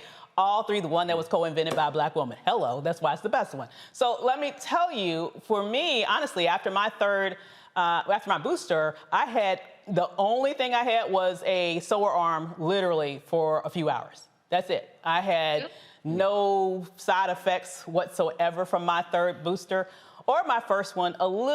Maybe a little bit tired, a little bit more after my second one. But this one for me was even easier than the second one in terms of any sort of lingering effects. So I think it just maybe impacts people differently. But like I said, even if you're 2 days under the weather, that's better than being forever 6 feet under the ground, right? What do you think? I had 2 sermons. I'm very nervous about the third. I will get it at some point. But, and no, I don't. When I go 6 feet under, there will be an earthquake. All y'all will know that I'm 6 feet under. Dr. Ome Congo. I think I might have to hit up that Oxon Hill for the 10% discount. Come on down. That's the blackest Safeway in America. I'm telling you. I'm loving that store.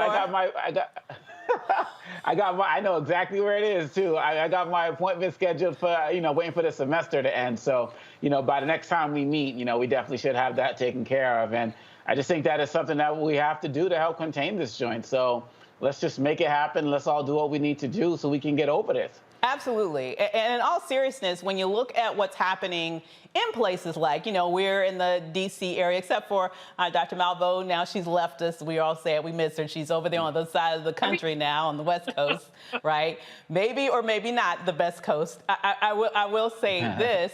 If you look at just the data, though, for real, I've run across studies that suggest that COVID deaths are as much as 6 times higher in red states, Republican-led states, where they continue to spread the propaganda and the lie that's meant to keep people from getting the vaccines than they are in blue states, where a higher proportion of the population are actually fully vaccinated, if not fully vaccinated and boosted.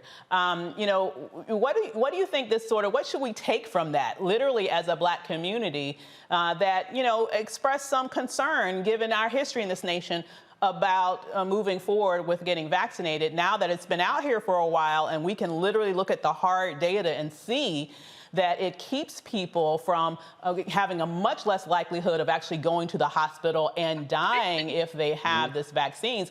What would be your message to the Black community, Dr. Malveaux, about making sure that they're fully vaccinated and, when they can, going ahead and getting that extra booster with these new variants on the horizon? I plead with people to do it. On our campus, Cal State LA, 90+% of our students are vaccinated. Unfortunately, the number for faculty, y'all can guess because y'all know faculty. They have minds of their own. So the number is over. I think it's the low 80s or high 70s. But our students are being vaccinated. People are being vaccinated. But then, first of all, I love the Nation of Islam. I appreciate Minister Farrakhan. But that spit they have running in the final call about anti-vax is cray-cray to the cray-cray. Stop it, y'all. Seriously, stop it. They're not the only ones. You have folks, I have a family member who, a sibling actually, we will not let him come to Thanksgiving because boyfriend lied and said he was vaccinated. He lied, and then we found he had lied. And we're like, oh, no, you can come and get a plate and a hug, but you got to hit the road, Jack. So he didn't come. But in any case, we're trying to tell the story, and there's so much misinformation, and we do have the Black people history, which is also horrible. But I would just say to people, look, white people dying too. If only people die with Black people, I would say don't get the shot. White people dying too. Get the shot. It's not a conspiracy. It's science. Thank you. Absolutely true. And your thoughts, Dr. Omekongo, it is disturbing to see institutions that we've respected for many years. It's really kind of ironic that they're spitting the same sort of propaganda that we oftentimes see in right-wing circles. It is really weird. I feel like I'm in an episode of Super Friends and I'm in some bizarro world. I mean, what do you think is going on here with these instances? I think that people have become so invested in their narratives that they're going to stick with them throughout. Look, in the beginning, all of us were skeptical about it. But the fact of the matter is, at some point, you got to respect the science. And we've had so many people, especially Black medical experts, who have been out there vouching for this stuff, who know the history in our communities better than anybody else. And ultimately, those are the people also we need to start paying attention to, who have been doing the work. And many of them have been on our show as well.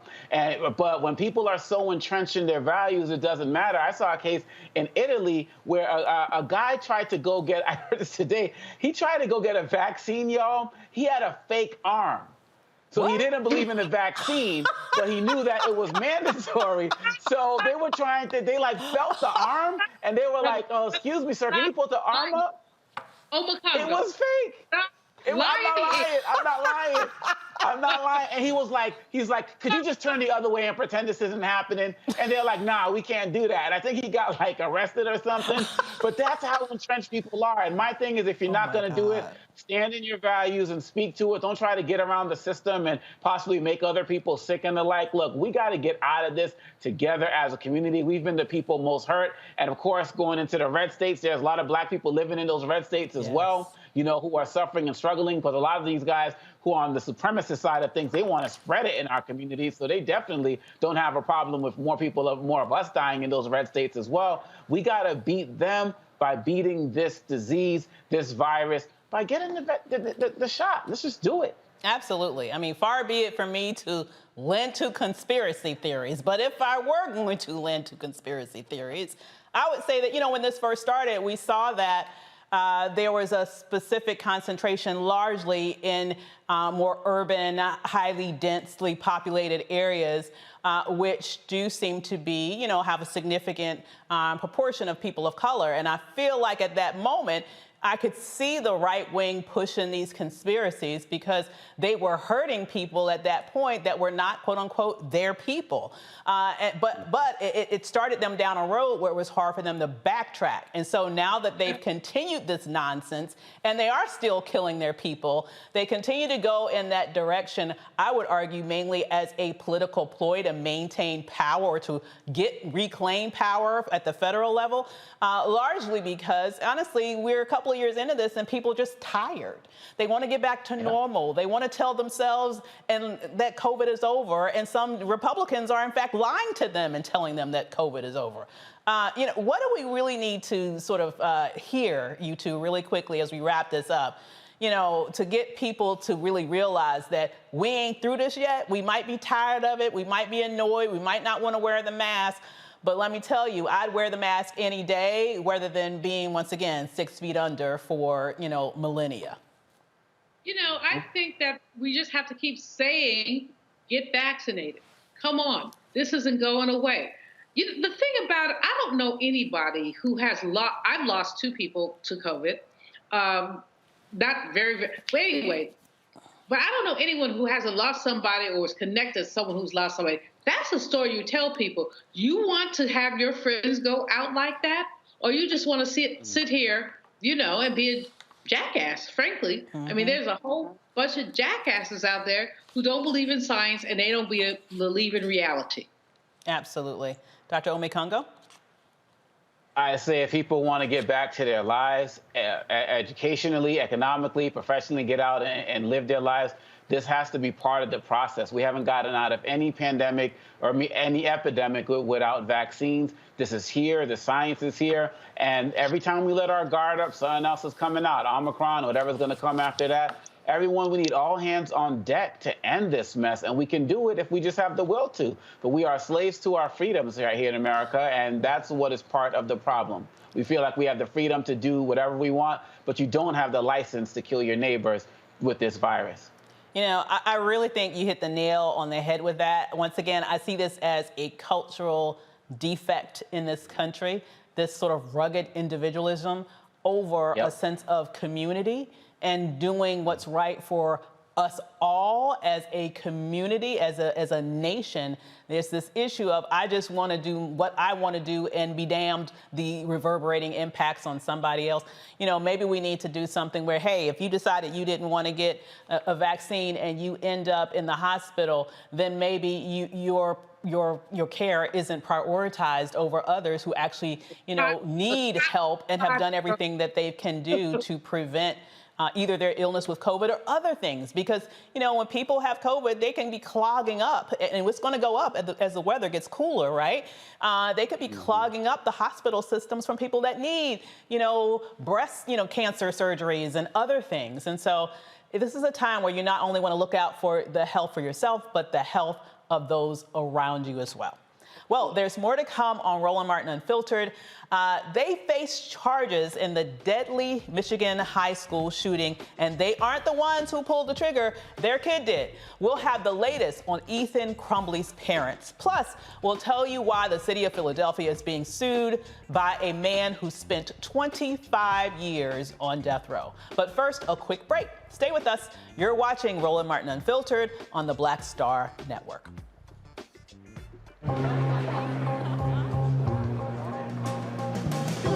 Are the stars out tonight?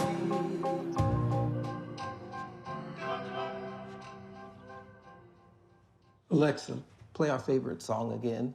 Okay. I only have eyes for you.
Maureen is saving big holiday shopping at Amazon, so now she's free to become Maureen the Merrier. Food is her love language, and she really loves her grandson. Like, really loves. Hi, I'm Vivian Green. Hey everybody, this is your man Fred Hammond, and you're watching Roland Martin, my man, Unfiltered.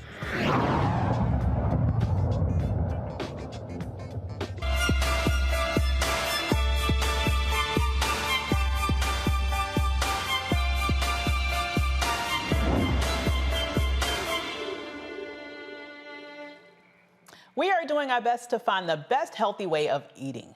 Whether it be low carb, high protein, low fat, or no fat, there's something for everyone. Have you ever tried Eat for Your Blood Type? Joining me is nutritionist Dr. Joy Scott from Atlanta to explain what it means to eat for your blood type. Hey there, Doc, how are you doing? Wonderful, how are you?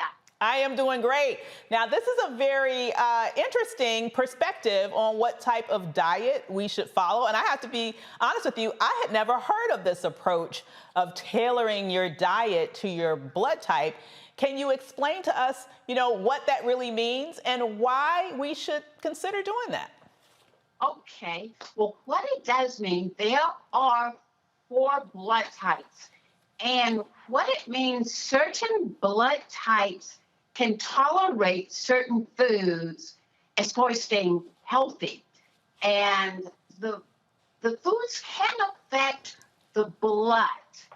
It could change the consistency of the blood, meaning it could make it thick. It could cause it to clot. And that is not what you would want. It creates diseases. And so you don't want to create diseases with your diet. You actually want to prevent them. So by there being 4 blood types, then you are going to find out your blood type and then start to eat according to your blood type. Because you wouldn't want to create or cause yourself to have a heart attack. No. You wouldn't want to create or cause yourself to have lupus. And because these foods are creating these lectins that causes all this inflammation to happen in your blood, in your arteries. Stack up plaque along your artery walls, cause the lining, the endothelium lining in your arteries to inflate, causing a smaller opening in your arteries and in the little capillaries in your eyes even. So we want to make sure that we're eating the right foods for our blood type so we wouldn't create diseases of the body. There's over 1,500 diseases, and research has proven then that your diet do affect it. And so we want to make sure we're eating the right foods for your blood type.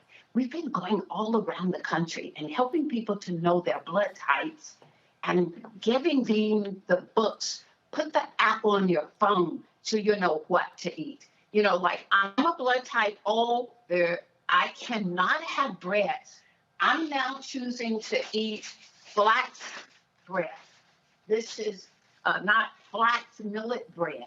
I can't eat the wheat bread. A blood type. They are the people who couldn't eat red meat. It's causing your blood to thicken and blood clots could form, and that could create havoc to your bloodstream. There you go. Wow. And so, yes, O's are meat eaters. A's are vegan, vegetarians. And if you're not uttering these things, you're helping your body to create diseases. And those blood type B's, okay, when they are eating chicken, this is one of the things that could cause lupus and autoimmune diseases like fibromyalgia, sarcoidosis, rheumatoid arthritis, regular arthritis for that matter. And so, and we thought it was for some other reason, and it was your diet all along. Wow. So, and so what's on the screen now? What? The chicken? Blood type B's cannot touch that chicken. And if you ask probably 8 out of 10 people that have lupus, they love chicken. And when you change your diet, let's say blood type B, stop eating the chicken, not only will all that inflammation go away, they'll lose weight. The weight just go away. And we've seen it happen over and over. One of my best friends, size 18, stopped the chicken, went down to size 6. Beautiful. Wow. Effortless weight loss. Wow, this is really fascinating to me, and I'm thinking about my father who had a heart attack and it ultimately led to the end of his life. Certainly wish I would have had this information then, but I would kind of love to see us sort of take a look at these graphics again, because I found some things on there a little shocking. You know, I think, for example, wheat bread is better than white bread, and that's showing that in some instances, and maybe it is, but depending upon your blood type, for example, maybe you shouldn't be eating wheat bread, something that many of us might think is a healthy alternative. And I wouldn't have thought, like for years, I don't eat red meat, I don't eat pork, but I do eat poultry and fish. So just seeing that there are certain blood types that should avoid chicken is surprising for me. You know, what do you think that, how can we sort of, first of all, embrace these things that would mean for many of us changing habits that we've likely had in place from childhood? How can we go about the process of not only changing those habits, but embracing the right foods once we learn what works better with our bodies because it's in alignment with our blood types? Well, first of all, make them taste good. But the first thing you want to address is when you sit to eat, you want to ask yourself one question. What is this food going to do for me? That's the question you want to ask yourself. Is it going to cause my 70 trillion cells to become healthier, or am I going to put my health at risk? That's the question. You know, people are saying right about now that food is overrated. So then when you sit to eat, are you eating just for taste? And so, you know, I like to think that when you sit to eat, it's getting ready to give you that energy you need, that mental ability that you need for your day. And it's going to cause a cleansing and and go in and start repairing and rejuvenating your body every day. And so that's why we're eating, to feed those 70 trillion cells. So, but if we got a bagel with white wheat, all the nutrients removed, and start smearing on dairy products, of course you're going to have mucus in your respiratory system, almost like inviting a virus, like the COVID. So you wouldn't want to do that. So just asking yourself a common little question, what is this food going to do for me? And better, bigger than that, for my blood type. Now look, can I throw this in and have you look at it? Look at personalities that are wrapped around blood type. Blood type O's, those are the people that know everything, want to control everything. They are the boss, want to run everything. They have a robust immune system, okay? Now, A blood type people, those are the nicest people. I tell all my friends, go find your A blood type husband. And so, you know, the niceness, the caring, the I'm a bear, that's the blood type A. They are the vegans, vegetarians. And so they say the O's are meat eaters. However, you didn't have to. I'm plant-based, vegan, and I'm an O. But yes, I love control. Yes, definitely. Okay. Well, I would love to be able to bring the panel here to be able to ask questions that they might have around this conflation of blood type and diet. I'll start with you, Dr. Malveaux. Any questions? I'm sitting over here cracking up, but that's not the point. I'm type O, so I saw some insight in terms of the way that I ordinarily eat.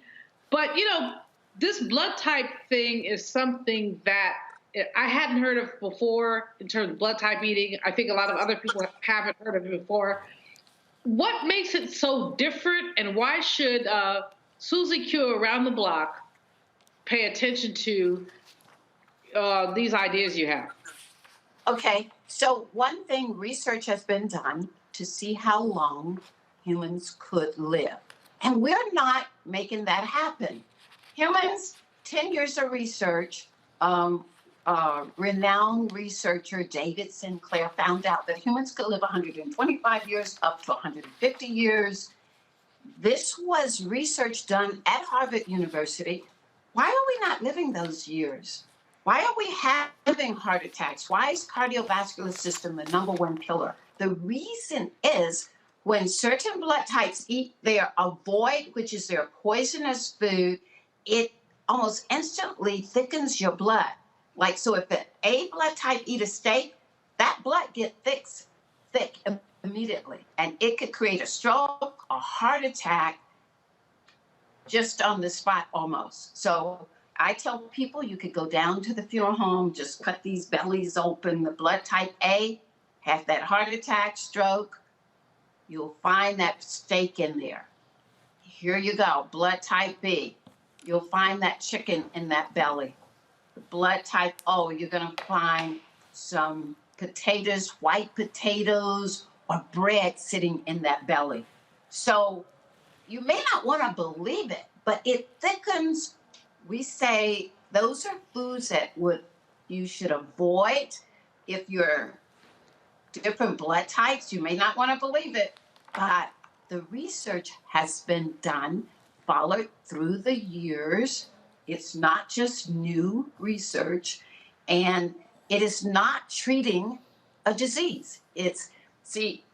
So if you go to a blood type A, almost every time they may not have arrived at this point, but they've got digestive issue. They got inflammation in that whole digestive tract, especially if they're eating their avoid foods. They do better on a vegan, vegetarian diet. And so, do you know your father's blood type? What blood type was he? I don't know. Mm-hmm. And that's what we are finding out. There is almost no system in place right now that teaches self-health care so that we could know some things. And that is the one thing that is quite important. You know, like if a child is suffering from hyperactivity, attention deficit disorder, you're going to find high sugar and high fats in that diet. And it is going to help thicken that blood, create a lot of stress. The food does affect your health. Absolutely. And Dr. Omegungo, questions? Yes. First of all, thank you, Dr. Scott, for the work that you're doing. This is something that my wife has been talking to me about for years, and I've been working to get better on it. I found that a lot of kids I'm around nowadays have a lot of allergies to different things, particularly relating to fruits, that a lot of us didn't have problems with as a kid. Since you have fruit on every aspect of all the blood types that people should consume, are you concerned with the future of fruit and how that's produced? Because it seems like it's an issue for a lot of kids nowadays. Yeah. So in terms of allergies. Well, here is one fruit, citrus. When you mix citrus with one of the most other popular food called breads, starches, pasta, crackers, you put those two together and you're going to have respiratory issues, allergies. You're going to have mucus building up. They're going to be always, with all this asthma and mucus. So citrus and wheat don't go together, period. And so if we could just watch how we put things together as well, in our school systems, we are serving breakfast pizza and the eczema, all of that. That's creating a lot of allergies from wheat. We are eating way too much mucusy forming foods, and wheat mixed with citrus is going to create a lot of allergies, and it causes congestion even in your gut. It destroys health and destroying your immune system, that congestion. We're not cleansing these bodies very well at all. You know, it's like one meal in and one meal out. If we could just honor that, but when you're eating wheat, a lot of times it's congesting your whole digestive system, and it's irritating, causing inflammation in your respiratory.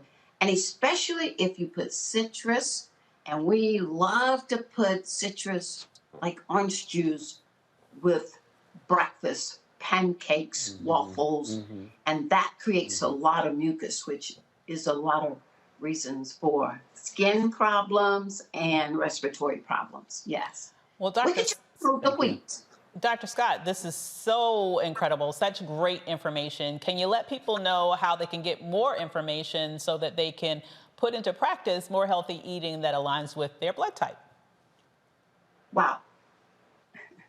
That's a good one. I'm going to ask you for tonight is just email me. My email is drjoy911@gmail.com. That's drjoy911@gmail.com. And we have a course. We have a network called DalesExpressWellness.com that can actually get you to looking closer at your own health and having wellness chats. All right. Yeah. Well, thank you. Thanks so much for sharing. And we'll be right back in a moment. Thank you. Oh, that spin class was brutal. Well, you can try using the Buick's massaging seat. Ooh, yeah, that's nice. Can I use Apple CarPlay to put some music on? Sure, it's wireless. Pick something we all like. Okay, hold on. What's your Buick's Wi-Fi password? Buick Envision 2021. Oh, you should pick something stronger. That's really predictable. That's a really tight spot. Don't worry, I used to hate parallel parking. Me too. Hey. Really outdid yourself. Yes, we did. The all-new Buick Envision, an SUV built around you, all of you. Betty is saving big holiday shopping at Amazon. So now, she's free to become Bear Hug Betty. Settle in, kids. You'll be there a while. Ooh, where you going? I'm Chrisette Michelle. Hi, I'm Chaley Rose, and you're watching Roland Martin Unfiltered.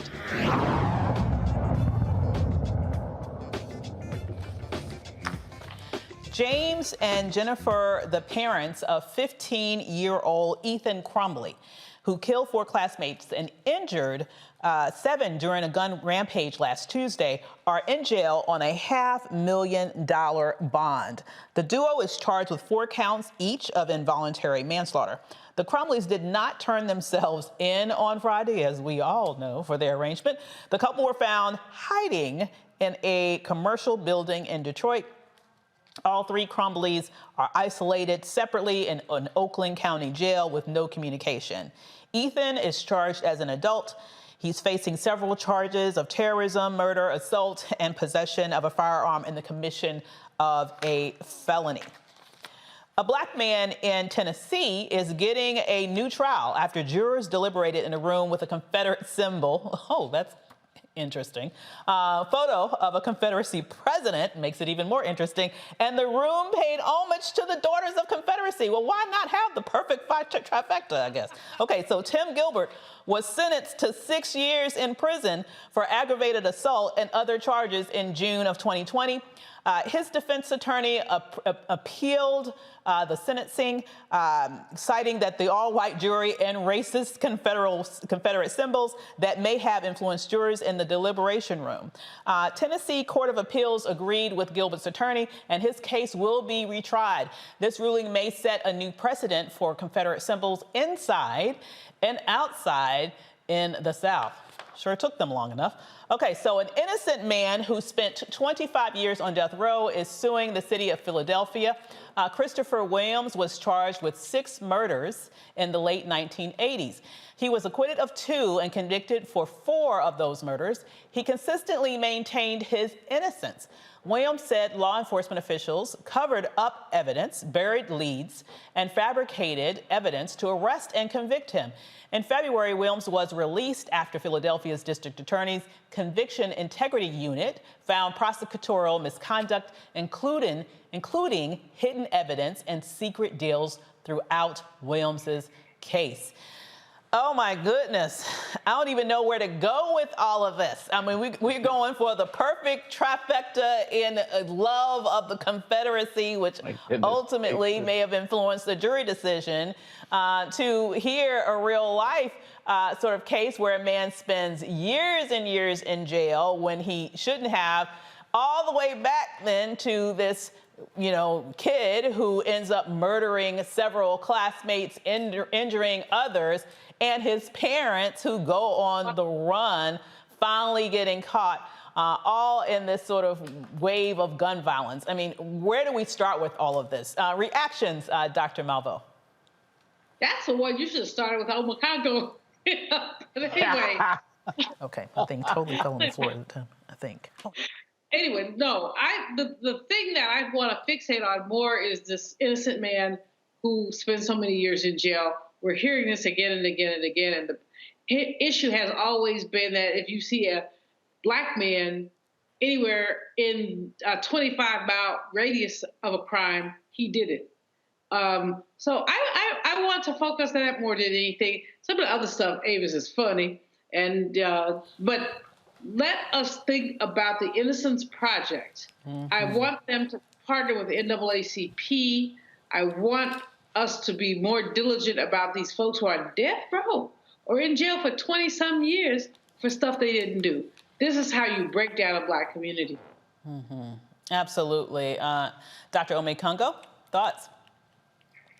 These three cases really highlight how the system works against us and in favor of white people in many situations. If you think about the situation with the Michigan family and the kid who killed those 4 students tragically and injured others, imagine what would have happened if that was a black child demonstrating those disciplinary issues in school. We're talking suspensions, expulsions, detention, all of that. This kid had all of the signs, pictures of that teachers took of him killing, pictures of killing people, texts back and forth about guns and all of that. Parents were called up for meetings and everything because people were concerned, and he was allowed back into the classroom. And then all of this other and then everything broke from there. When you contrast that with these other situations, particularly the last one with the brother in Philadelphia, where people just piled on things. Let's just figure out more ways to make sure that this man is the guy who goes behind bars. It has me thinking of the Central Park 5. And we know that particularly during that time, the 80s, 90s, and of course, even now, these cases happen far too often. And the ones that we hear about are the exceptions because there are so many that have been the rule. And so these 3 cases really just show me how the system is continually stacked up against us. And in many situations, white people are able to get away with murder. Well said. Absolutely true. And at some point, we got to make that change. Well, thank you so much, Dr. Omekongo. Thank you so much, Dr. Malveaux. And thank you for joining us. Well, that is it for us tonight. I want to thank my panel for making this an interesting conversation this evening. And thanks for joining us here on Roland Martin Unfiltered, streaming on the Black Star Network. If you haven't done it yet, be sure to download the Black Star Network on all of your devices. If you would like to support us so we can continue bringing us the stories that matter to us, listen, then you need to make sure that you do just that. I'm Dr. Avis Jones-DeWeaver. I'll be back with you tomorrow. Have a great evening. Holla.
Black Star Network is here.